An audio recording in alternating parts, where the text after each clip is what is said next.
Ghost Kitchen, dan Game Card Digital Marketing is Fun. Nah, Game Card ini adalah satu-satunya di dunia yang memadukan antara e-course digital marketing dengan permainan kartu, sehingga Anda bisa bermain bersama keluarga, teman, tim di kantor Anda dengan cara yang menyenangkan. Ya, kalau mau tahu lebih lengkap tentang saya, bisa ke juandarofilm.com atau ke kaflingsolusidigital.com, teman-teman.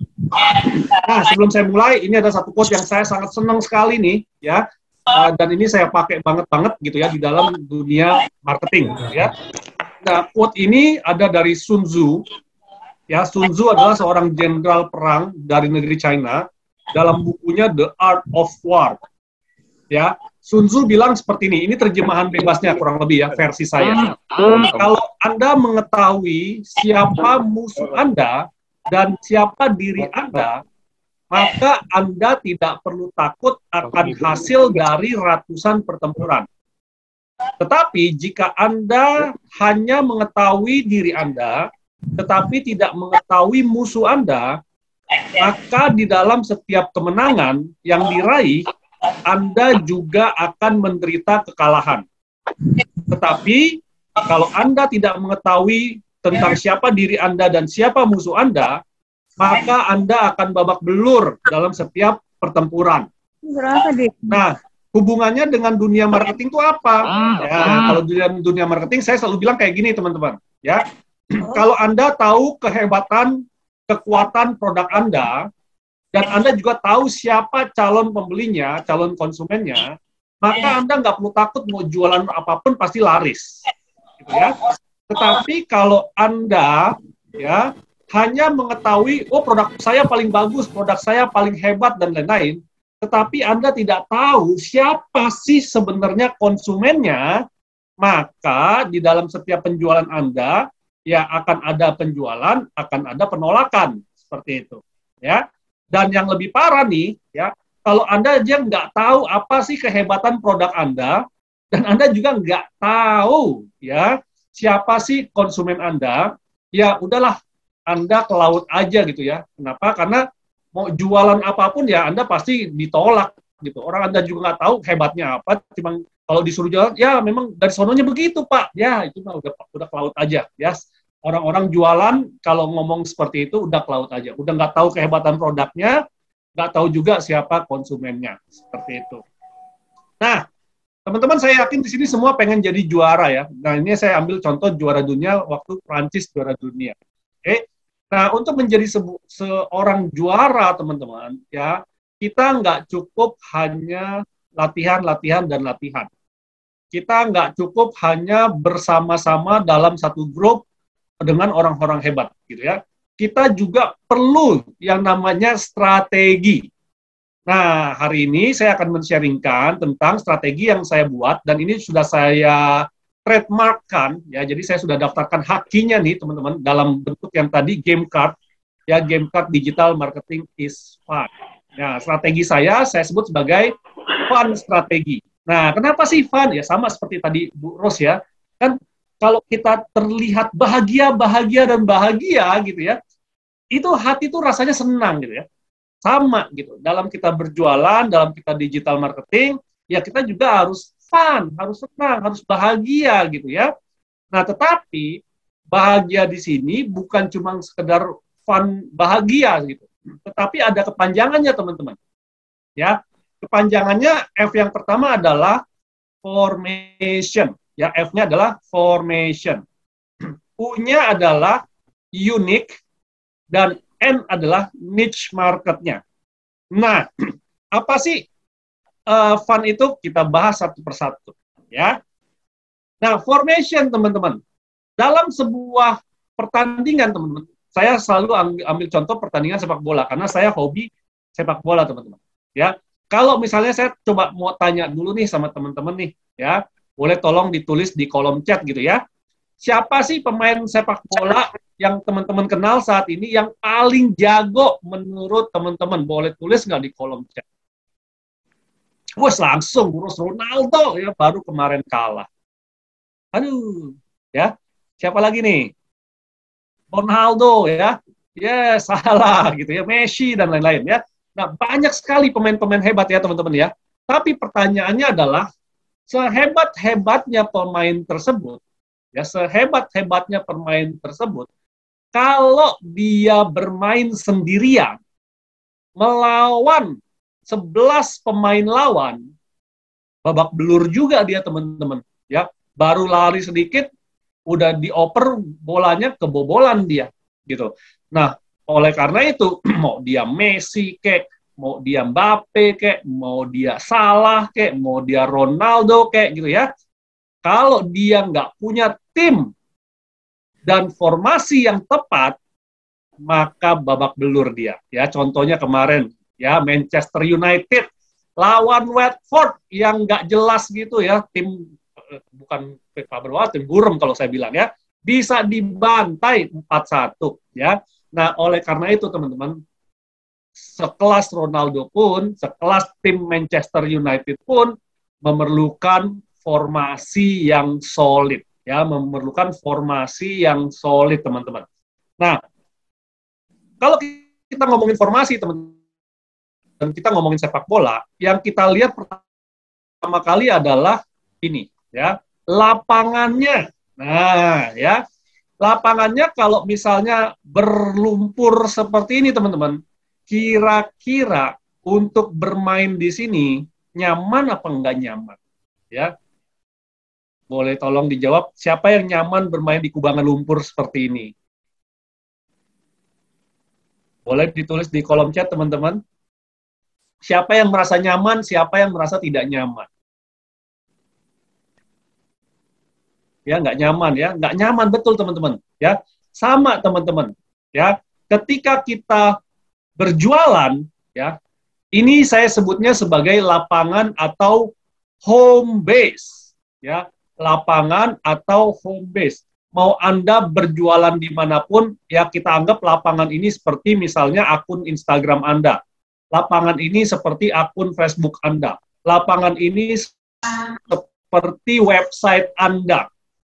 Ya, kalau home base Anda babak belur seperti ini, berlumpur, orang tidak akan nyaman untuk bermain di lapangan Anda, teman-teman. Nah, oleh karena itu, banyak sekali di luar sana, teman-teman, ya, para tenaga pemasar, ya, baik itu properti, bisnis online, dan lain-lain, seperti itu ya, mereka berlomba-lomba untuk membenahi lapangan mereka. Wah, yang tadinya lapangannya berlumpur, jadi lapangannya cakep banget, gitu ya. Sama misalnya kita andaikan Instagram Anda, teman-teman ya. Instagram Anda yang tadinya postingannya acak-adut gitu ya, yang babak belur, yang asal-asalan gitu ya, setelah mengikuti kelas optimasi Instagram, setelah mengikuti kelas optimasi digital marketing, wah langsung cakep, luar biasa gitu ya. Waduh, lapangannya jadi cakep, postingannya dipoles ya, pakai filter, pakai lampu-lampu gitu ya, terus dan segala macam, pokoknya cakep banget deh. Nah, yang menjadi masalah adalah secakep-cakepnya lapangan Anda, senyaman-nyamannya lapangan Anda, kalau tidak ada orang yang bermain di sana, sama juga bohong. Kenapa? Karena tidak ada perputaran uang di sana, tidak ada pemain yang sewa lapangan, tidak ada pedagang yang jualan cilok, dan lain-lain, teman-teman. Nah, oleh karena itu, lapangan bagus saja tidak cukup.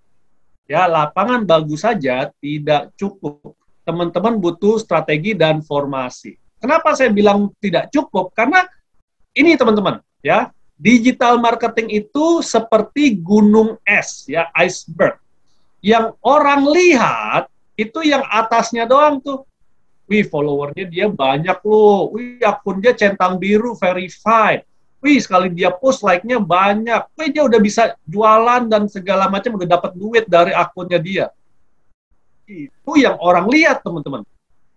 Yang orang nggak lihat, itu yang di bagian bawahnya, teman-teman. Ya, to-do list-nya, bagaimana relationship-nya dia, bagaimana dia hitting target, bagaimana konten strateginya, bagaimana konsistensinya, expertise, strategi, uang yang diinvestasikan, networking-nya dia, teman-teman, dan waktu yang sudah dihabiskan, itu yang nggak dilihat oleh orang. Nah, kalau kita mau sukses, teman-teman, dalam melakukan digital marketing, kita tidak boleh melakukan apa yang cuma kita lihat, tetapi kita juga harus melakukan apa yang tidak dilihat oleh orang-orang, seperti itu, ya. Nah, kalau kita ngomongin tentang digital marketing, banyak sekali jalurnya, teman-teman. Ya, banyak jalur nih. Ada yang namanya SEM, ya SEM itu adalah Search Engine Marketing. Ini kalau kita ngiklan di Google, kita sebutnya SEM. Terus ada yang namanya App Development, buat aplikasi, web design, SEO, video production, email marketing, social media, content marketing, branding, dan lain-lain. Wih, banyak juga ya ternyata ya, digital marketing gitu ya. Terus pertanyaannya, Pak, saya satu aja pusing, Pak. Ini gitu banyak, apa saya harus mainin semua, Pak? Jawabannya adalah tidak. Ya, kenapa? Karena sama seperti permainan sepak bola, teman-teman, ya. Di dalam sebuah klub sepak bola, itu ada 22 pemain minimal. Ya, di dalam sebuah klub tuh, ada 22 pemain minimal. Ketika bertanding di lapangan, enggak 22-nya masuk lapangan lawan musuh, enggak. Ya. Pelatih akan memilih 11 pemain, ya, akan memilih 11 pemain yang lagi bagus, yang lagi sehat, yang lagi perform. Sehingga dipilihlah 11 untuk bertanding di lapangan. Sama. Ketika kita melihat begitu banyak channel digital marketing, tidak harus kita mainkan semua. Nah, ini adalah kesalahan sebagian besar orang dalam melakukan digital marketing. Ya, wih, Instagram keluar Reels, main Reels. Wih, kemarin TikTok, main TikTok. Wih, YouTube, main YouTube. Facebook, main Facebook. Semuanya dimainin. Akhirnya nggak punya waktu untuk menjalankan semuanya, gitu ya. Nah, jadi harus dipilih, teman-teman. Ya, dipilih. Contoh nih, contoh. Ya, satu. Jadi formasinya misalnya seperti ini, teman-teman. Ya, di bagian goalkeeper saya taruh konten strategi. Artinya apa? Artinya saya akan benar-benar mengandalkan konten untuk menjaga gawang saya nih, agar nggak kebobolan. Ya. Nah, sekarang ketika bolanya itu sudah ada di konten, bolanya ini mau saya oper kemana nih? Apakah mau ke sayap kiri atau sayap kanan nih? Apakah mau ke YouTube? Apakah mau ke Facebook, apakah mau ke Instagram? Pilih, teman-teman. Ya, nggak bisa bolanya dikasih ke YouTube, Facebook, dan Instagram bareng-bareng, nggak bisa. Salah satu. Ya, karena nanti beda cara mainnya. Ya, Anda pilih mau lewat YouTube, Facebook, atau Instagram. Dalam arti ini mungkin di bagian belakang ini adalah sosial media kita nih. Ya, kita mau menggunakan sosial media yang mana gitu. Nah, setelah orang ada atau setelah orang tahu sosial media kita, maka bolanya ini mau diarahkan kemana lagi. Misalnya kita mau arahkan ke website atau mau arahkan ke WhatsApp, pilih lagi itu jalurnya. Beda cerita lagi soalnya. Ya, orang yang suka ke website akan berbeda dengan orang yang suka ke WhatsApp. Kita pilih jalurnya. Ya. Nah, setelah itu kita mau tipe penyerangnya seperti apa? Apakah mau menyerang secara organik atau mau menyerang secara ads, iklan. Ini juga dua tipe penyerang yang berbeda lagi. Ya, organik pelan tapi pasti, lama dia. Ya, ads cepat, tetapi butuh budget. Nah, ya, Anda mau siapin yang mana? Mau organik, mau ads. Jadi misalnya kalau saya seorang pelatih, saya mau pakai formasi apa? 4-4-2, 3-5-2, 5-3-2. Bebas. Ya, kita sebagai pelatihnya. Kita mau nyerang pakai sayap kiri boleh, mau nyerang pakai sayap kanan boleh, ya. Mau langsung long pass dari konten langsung diiklanin juga boleh. Nah, tapi Anda harus atur strateginya mau seperti apa. Ya, apakah mau lewat jalur YouTube, dari YouTube ke website atau ke organik, atau mau dari konten ke Instagram, ke WhatsApp atau ke ads, itu Anda yang tentukan, teman-teman. Ya, itu adalah ketika kita berbicara tentang formation-nya. Oke? Nah, yang kedua adalah unik. Anda juga harus menjadi seorang yang unik, teman-teman. Produk Anda juga harus unik. Ya, Anda bisa lihat di sini bebek-bebek banyak banget yang warna kuning, tapi hanya ada satu yang warna-warni dan semua mata menuju kepadanya. Ya, kenapa demikian? Karena di dalam era digital saat ini, teman-teman, ya, Anda tidak hanya berjuang dengan sebelah Anda. Anda bukan hanya berjuang dengan tetangga Anda, ya, tetapi Anda berjuang dengan orang seluruh dunia.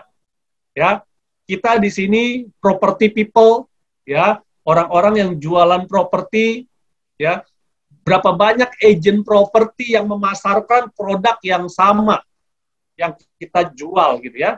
Nah, sekarang pertanyaannya adalah kenapa saya harus beli dari Anda, nggak dari agent lain? Apa keunikan diri Anda? Itu kalau dari segi penjualnya. Kalau dari segi produknya, Anda developer gitu ya, misalnya Anda developer, apa keunikan produk Anda dibanding dengan developer lain? Ya, kalau Anda jual sama-sama aja atau bahkan lebih jelek dari kompetitor Anda, ya maka siap-siaplah wassalam. Ya, nah, jadi Anda harus jual keunikan, teman-teman. Mungkin hanya satu hal yang unik. Contoh misalnya terbesar, ya, terenak, terpedas gitu ya. Bahkan mungkin cara penyajiannya, ya, apapun itu ya, sesuatu yang kecil, ya, sesuatu yang kecil yang menjadi pembeda, ya, sesuatu yang kecil yang menjadi pembeda dari produk kompetitor Anda. Anda harus temukan keunikan itu dan keunikan itu harus diangkat seperti itu, ya. Kemudian adalah niche market, ya. Anda juga harus memilih, teman-teman. Ya, Anda juga harus memilih siapa sih sebenarnya konsumen Anda. Nah, Anda nggak bisa bilang kalau ditanya, oh, kamu jualan produk ini untuk siapa? Untuk semua orang, Pak. No, no, no, no. Ya, walaupun Anda jualan makanan, walaupun Anda jualan properti, yang katanya bisa untuk semua orang. Yes. Ya, makan semua orang butuh makan, properti semua orang butuh tempat tinggal, ya. Tetapi tidak semua butuh produk Anda. Ingat ya, Anda jualan makanan, nggak semua orang butuh makanan Anda. Betul semua orang butuh makan, tapi nggak semua orang butuh makanan Anda. Hal ini juga waktu itu saya tanyakan kepada salah satu menti saya, orang yang belajar sama saya dia bilang gitu, dia jualan kopi, gitu. Terus saya tanya, kopi kamu ini target marketnya siapa? Semua orang, Pak. Kenapa semua orang ngopi? Siapa bilang saya nggak ngopi? Gitu ya. Terus kamu udah edukasi belum kopi kamu? Oh, nggak perlu, Pak. Kenapa? Saya rasa semua orang, ya, semua orang tahulah gimana cara minum kopi. Tahu kopi? Iya, semua orang tahu cara minum kopi, tapi nggak semua orang tahu kenapa dia harus minum kopi kamu.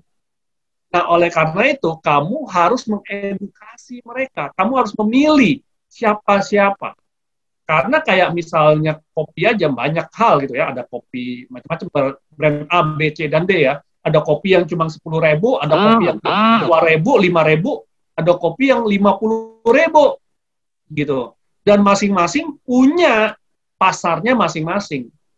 Kita nggak bisa mengharapkan orang yang biasa minum kopi 50.000 ditawarin kopi yang nggak mau mereka. Sama juga kita jual properti, ada kelas-kelasnya kan, ada kelas A, B, C, dan ya, ada FLPP, ada rumah minimalis, ada rumah yang Eropa, ada rumah yang di atas miliaran, dan lain-lain seperti itu. Nah, Anda harus pilih siapa niche market Anda, seperti itu. Ya, pertanyaannya adalah, ya, do you know your customer? Apakah Anda mengetahui konsumen Anda?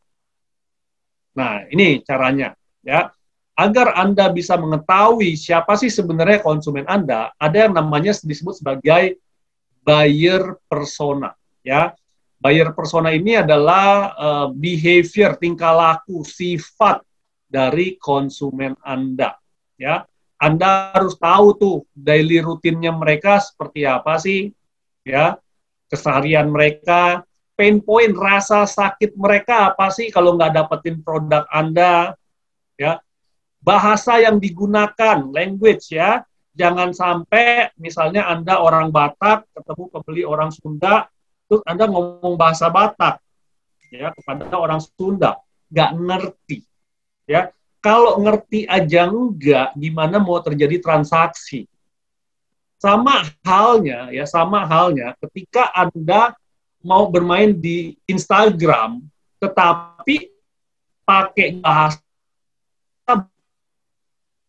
YouTube, ya. Contohnya, hai guys, ya jangan lupa untuk like dan subscribe channel saya ya. Terus video yang sama,